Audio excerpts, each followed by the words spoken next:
জামদানি শাড়ির ফিউশন নিয়ে প্রশংসা ও সমালোচনার কেন্দ্রবিন্দুতে রয়েছেন বাংলাদেশের অভিনেত্রী Jaya Ahsan.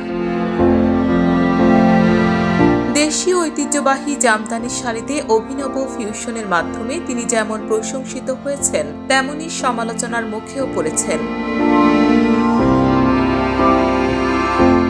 Fair OTT award 2024 এর আসরে রূপের ছটা ছড়িয়েছে বাংলাদেশের লাস্যময়ী অভিনেত্রী জয়া আহসান। তার পরা জামদানি শাড়ি ও কাঁথা ফোরের জ্যাকেট ব্যাপক আলোচনার জন্ম দিয়েছে।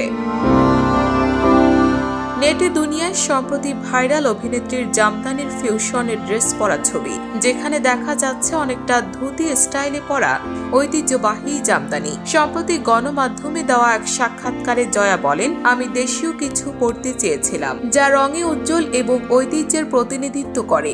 জামদানি শাড়ির ফিউশন বেছে নিয়েছি কারণ এটি আমাদের সংস্কৃতির একটি গর্ব। মুম্বাইয়ে এটি ব্যাপক প্রশংসা পেয়েছে। অনেকেই এর টেক্সচার এবং কাঁথার জ্যাকেট ছুঁয়েও দেখেছেন। জয়া আহসানের পরই এই মুহূর্তে আলোচনায় আছেন আরেক খ্যাতিমান অভিনেত্রী মেহজাবিন চৌধুরীর পরা লাল শাড়িটি। সৌদি আরবের জেদ্দায় চলমান চতুর্থ রেড সি আন্তর্জাতিক চলচ্চিত্র উৎসবের লাল গালিচায় এই শাড়ি পরে তাক লাগিয়ে দিয়েছেন অভিনেত্রী। সাবা সিনেমা নিয়ে সেখানে আমন্ত্রিত অতিথি তিনি।